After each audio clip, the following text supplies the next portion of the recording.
Okay, so my job in the next 30 minutes, which is not very long, is to tell you what happens when you don't do what you've already heard this morning. And what happens in those cases, or what can happen, and what the potential is for that. Okay, so but first I want to take a little time out and talk about safety. Okay? So what's the biggest issue in silage management that we have today? I mean, you guys are all dealing with it, right? It's safety. It's the safety issues. Okay? So we look at that, and we look at safety as a problem. It can happen anywhere at any time, but it should be the top priority that you have on any of the farms that you work with, or any of the farms that, if it's your own farm. So just as a quick, how many of you are producers here, and how many of you are nutritionists or whatever? How many are producers? Okay, so I'm guessing about half of you are actual producers that would be working in the silos. The other half are going to be making recommendations or working around the silos, okay? So there are many different safety issues involved in here. And some of those major issues here, as you can see here, it's falling from a height. And that doesn't matter whether that's removing the plastic on the top. And if you hire a service to get that done, that includes them as well as any of your own employees. It can be being run over by machinery. Okay, a dairy in upstate New York earlier this year, the owner ran over one of his employees with a piece of equipment like that. Now you talk about having a bad day. They don't get any worse than that. Okay? It can happen. It can happen on any dairy, and it does happen, or any of your beef farms as well. Any place there's a silo. Doesn't matter whether it's an upright, or it's a bunker, or it's a pile. They all have their hazards and safety hazards. So it can be in a tractor rollover.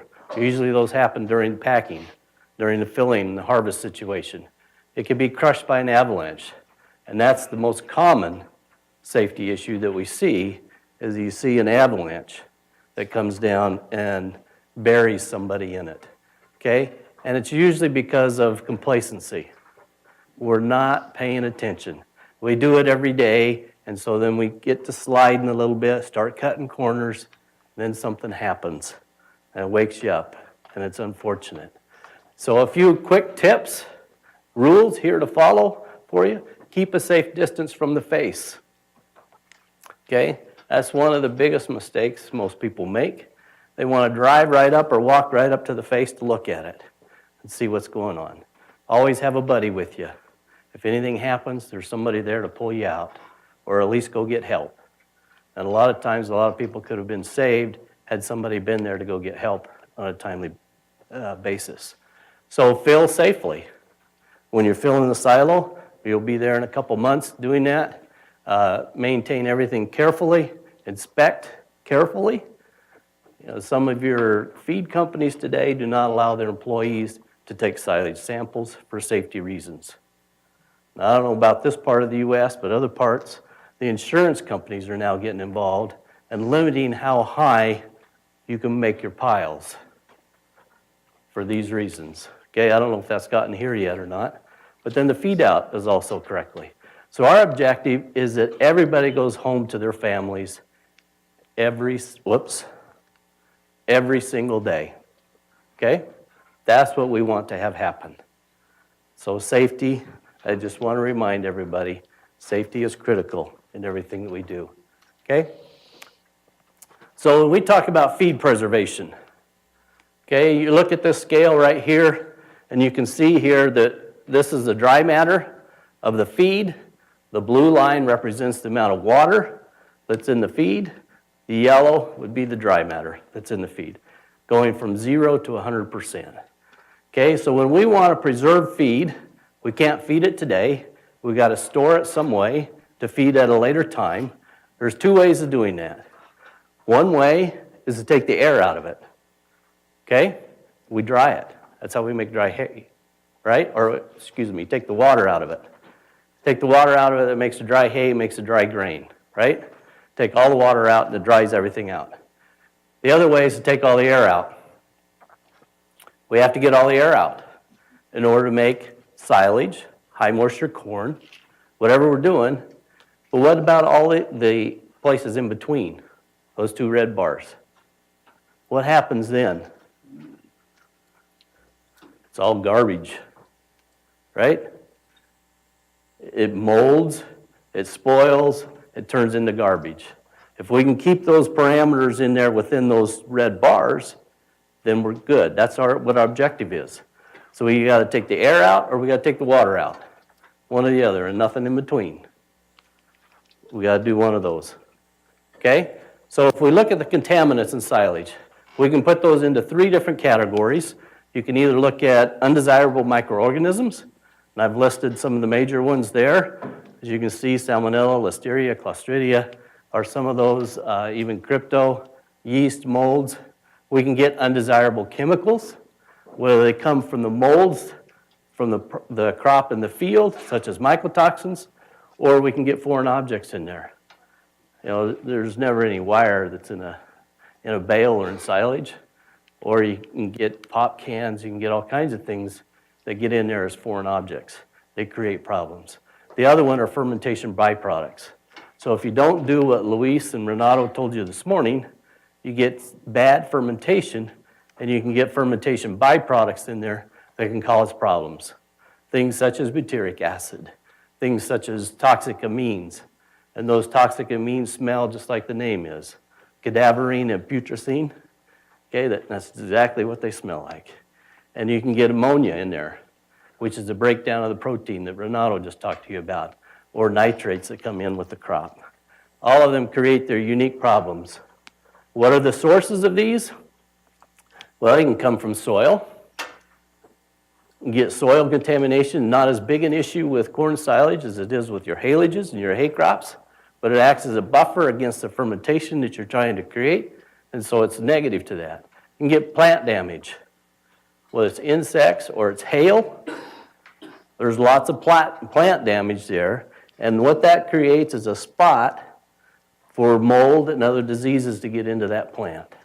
So you can take, as an example, this picture up here, that top picture there, hail damage.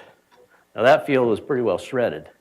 But within 3 days, each one of those little injuries, those little cuts or injury bruises on that corn plant are growing mold. Okay? And that's the biggest issue with those kind of damages, whether it's insect or hail or whatever it is that it creates a foci, a spot for other diseases and problems to create problems, okay, in your silage. So manure contamination. What happens is guys will take the effluent, they'll irrigate their corn crop, and then it stops raining. And so everything that you just put on that corn plant is going to be there when you chop. And so you've just inoculated your whole corn crop with whatever's in your manure pit, okay? That creates whole fermentation issues that can create problems. You can get mold, you get the mycotoxins. I think you guys have heard a lot about that. The wild yeast that Renato talked about. You've got all those in there that can create problems at feed out. They usually do not create a problem at putting in the silo, but at feed out, depending on how well it is. You can get wildlife contamination. You know, you can get little rodents like this one here. I guess I ought to point up here. You know, a little mouse growing in a little nest up in the corn plant. Chopper goes through there, and what happens? Well, he's just inoculated that spot of your silage could inoculate that with a Clostridial botulinum. You get a pocket of botulism in there, and you mix that into your feed. That's usually how it happens. Much more of a common problem in haylages than it is in corn silages, but that can happen. You get the rodents, the rats that run around the silo, okay? Or you ever get up in the morning and the turkeys are all feeding off the face of the silo? You know, I mean, they're contaminating everything at the bottom of that silo, and that's what happens. They get in there and do that. Or the starlings or the pigeons that come in and feed off the face. I tried to get a picture of a dairy I was at in Michigan, but I couldn't get it. But the little ridges you get off the face, they did a very good job facing with a rake. You got all those little ridges on there. Every one of them had a starling sitting on it.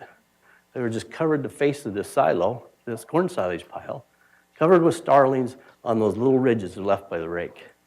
You know, that's where a lot of the salmonella and other problems come from, is the wildlife that's on there, and we need to control those type of things, okay? So the problems that can result, salmonellosis. You can get a salmonella contamination through one of those other contaminations of the product. Coliforms. You saw Renato's spectrum or profile of bacteria in silage there. A lot of those were gram-negative coliforms. And it's a particular problem with slow fermentation. You saw his picture of fermentation. We want that pH to drop down below 4, I say 4, within 5 days. So there's some good data out there that would indicate that if it takes 30 days for your corn crop to get below that pH of 4, that the E. coli is going to survive. If I can drop it within 5 days, it will not survive. So that slower fermentation allows that E. coli to adapt to that lower pH, and I can get the H157 to survive at a slow fermentation. Okay? So if we want to control that, one of the things we've got to do is make sure we get that pH dropped in our corn silages as fast as we can. Okay, we can get listeriosis. Listeria is a common inhabitant of soil. Okay, it's everywhere. So if I create these conditions just right, and I have that soil contamination, I can end up with listeria in my cattle. We've seen it happen. It can happen, especially with dirt floor silos. Okay? Cryptosporidia. There's a study that indicated that you spread your manure on your corn, and then you harvest it. You don't get those pHs down. Crypto will survive there. Those oocysts are very resistant and will survive. And is that how we perpetuate crypto in our cattle? And particular problem in the young calves. And obviously performance is an issue, as well as aerobic stability once we get through harvest.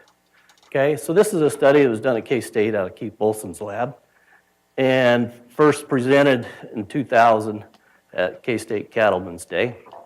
I really like this study because they put it through animals. Okay, most of the studies you see, they do the chemical analysis and then model what would happen in the animal. In this particular case, they actually put it through 12 different steers. They were cannulated steers.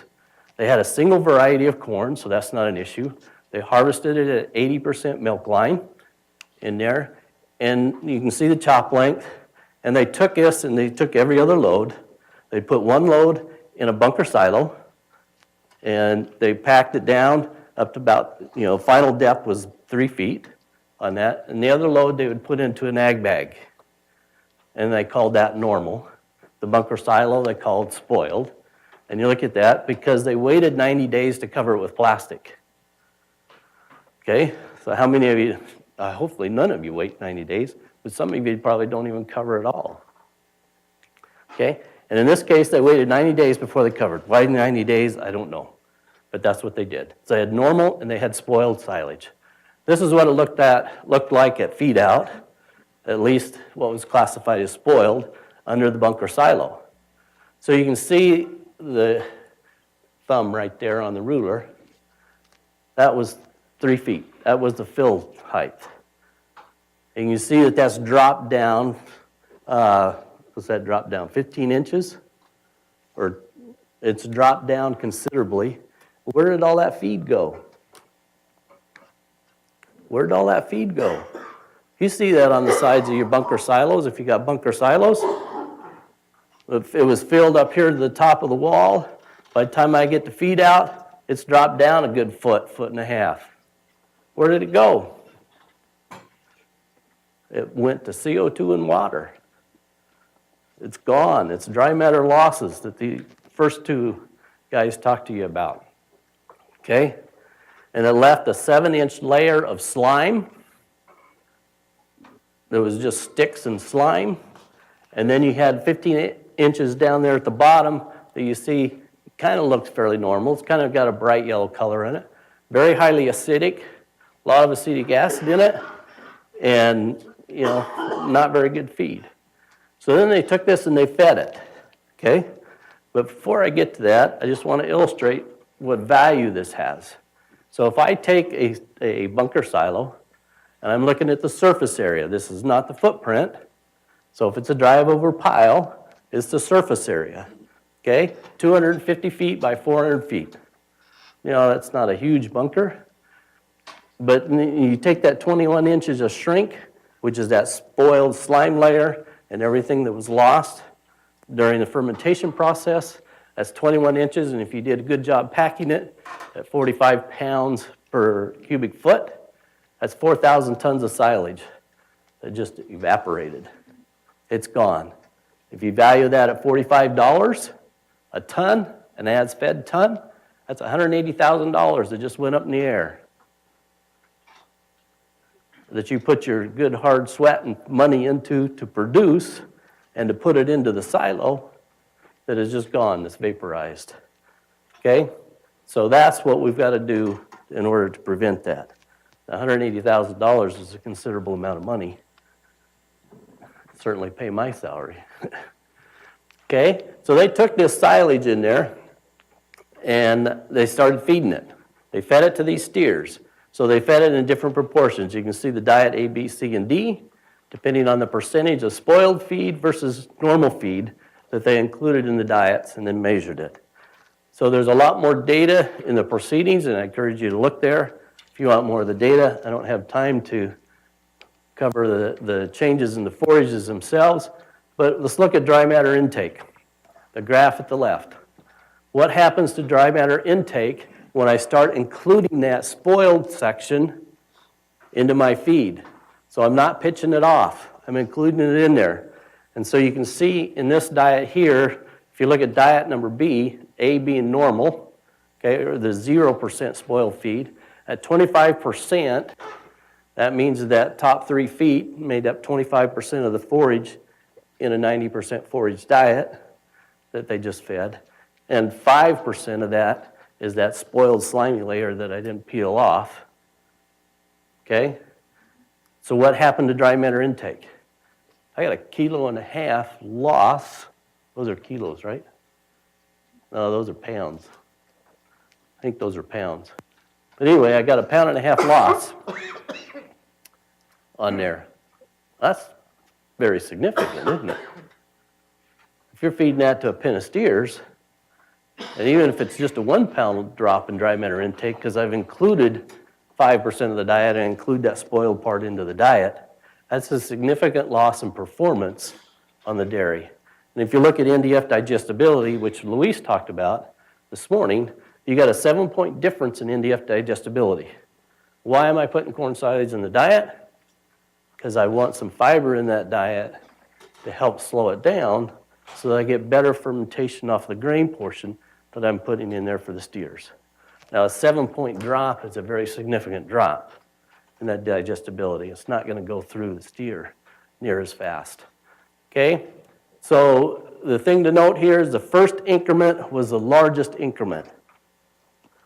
When I put in a whole lot more of that spoiled feed, I got less, I got more or lower dry matter intakes and lower digestibilities, but the increment was lower.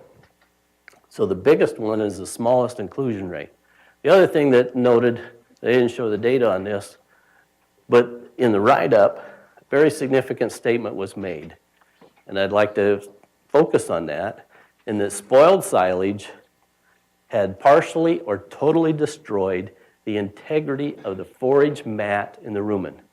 So then when they opened these cannulas and went to evacuate the rumens, all they found on the ones that got the spoiled feed was a sloppy mess. I don't know how many of you ever opened a cannula on a ruminated cow or looked at that fiber mat in there, but that was totally destroyed. That was the whole purpose for which you were feeding the corn silage, was to maintain a fiber mat to get better digestibility out of your grains. And that's destroyed by even the partial inclusion of spoiled feed into your diet on those. Okay? I need to speed up here. You saw this graph already. Renato talked about this in the fermentation process. It is a simple process, but we need to control it. It has to be controlled.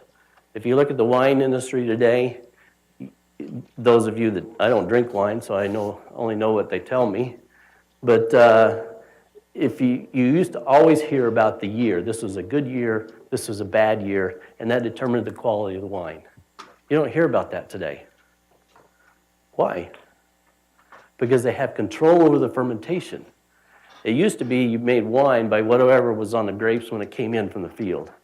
And if it was a good year, you had good natural bacteria and yeast on there to make the fermentation and the sugar content. And so now they adjust it based on sugar content, and they can use different strains. They have better control, and you don't hear about a good year versus a bad year in the wine that you see. Well, it's the same with corn silage. Okay? It all depends on the strains you use and how much control you've got over the fermentation process of the silage. The better the control, the more consistent the product is, the better the performance you're going to get out of it. Okay? I was on a dairy in New Zealand last week, and we came around the end of the barn, and this is what we saw. What do you see there? He used an oxygen barrier just like everybody's recommending, right? Just like Renato told you this morning. But maybe it's a little hard to see there. Wind was coming up the valley right there. It just picked up that plastic cover and was just hovering up there. We come around the end of that barn, the owner saw that. He ran over there and started throwing tires on it. Okay? He hadn't put the tires over the entire surface. And the wind just came up just right and caught right underneath that plastic and just aerated the whole thing. Okay? We got to make sure we do a good job covering our piles and doing the things that they told you. Renato talked about aerobic stability. It's defined as how long does it take for the temperature to rise after you've taken it out of the silo and mix it with air. That's the definition of it, as a definition for measuring spoilage. And so if we look at that spoilage process, this is the domino effect. The yeast wake up when it gets above 50 degrees, and they got lots there to eat because they eat lactic acid. Okay, then the pH goes up because they're taking all the lactic acid out of it, and then the molds come, and that's when you start to see it. But the heat comes before that, and that's usually the yeast that are doing that. Okay, so a low pH doesn't mean you have aerobic stability, because those yeast will eat the lactic acid and increase the pH. Okay, they use it as a feed, as a fiber source. So we have to stop the growth of those yeast, and the way we do that is with acetic acid. Okay, but this is a study, real quickly. You got the reference right there. It was done in northern Italy.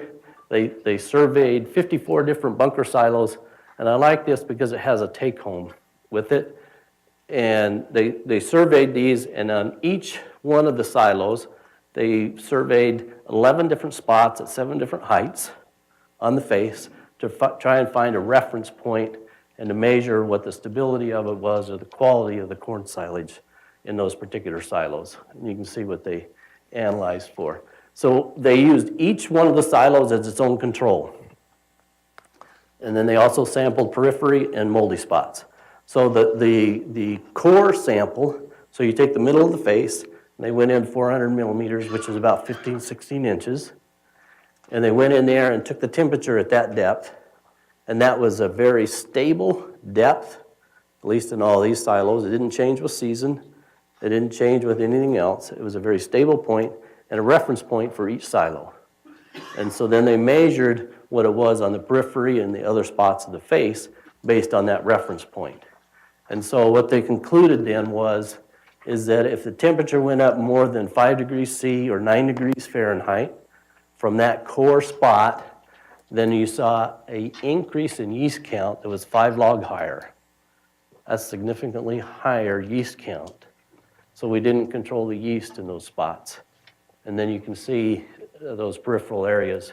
If you look at this data here, there's more data in your proceedings on this, Well, you can see the change there from the silage core being that reference point to the periphery, that's the edges of the bunker silos, and then the moldy spots, what happened in there as well.